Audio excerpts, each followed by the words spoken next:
بچه ها سلام، چطورین؟ آرادتون هستم. خیلی خوش اومدین به چنل خودتون. تو این ویدیو قرار بریم با هم 10 تا گل برتر تمام دوران فوتبال با هم دیگه ببینیم. بریم برای اولین ویدیو. شماره 10.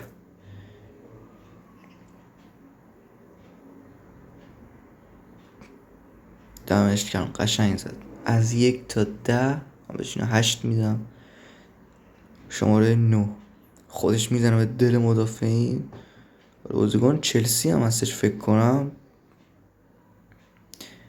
این هم 8. زیاد گلش اونجوری قشنگ نبود. شماره 8 با هم ببینیم چی جوری زد.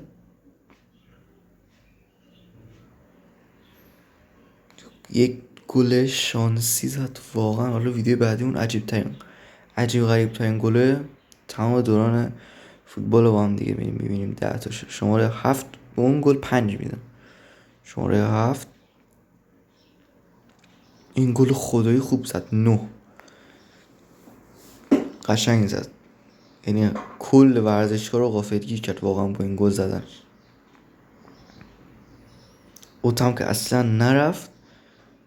شماره 6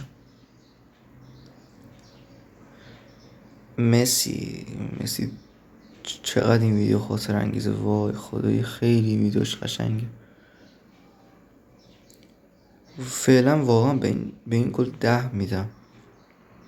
خیلی قشنگ زد واقعا. شاید این ویدیو اول هم مثل ویدیو مسی بود، ولی این مسی قشنگ تر بود کار. شماره 5 آخ ایستگاهی بیرون پا دهن سرویس تیم ملی برزیل. به اینم 10 میدم. آخر ویدیو هم با هم دیگه میریم بیشترین به اون ویدیو که بیشترین نمره دادم و اعلام میکنم. حالا یک دونه بود، 2 تا بود، چند تا بود. اینم 10 واقعا قشنگ. شماره 4 رو با هم دیگه میبینیم.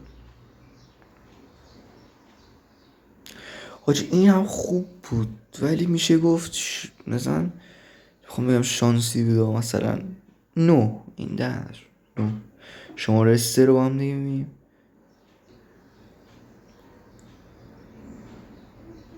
شماره چی شد؟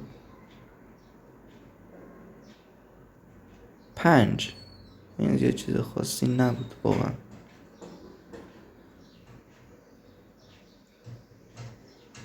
نه واقعا چیز خاصی نبود. شماره 2 ابراهیموویچ از اون گلای برگردون خوبش رو زد. 9.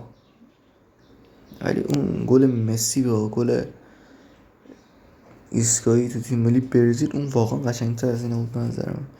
و در آخر شماره 1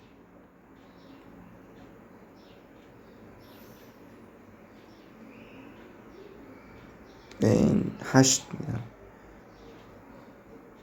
بچه ها مرسی ویدیو رو تا تماشا کردین. لایک و کامنت سابسکرایبتون نره تا ویدیو بعدی. فعلا خدا نگهدار.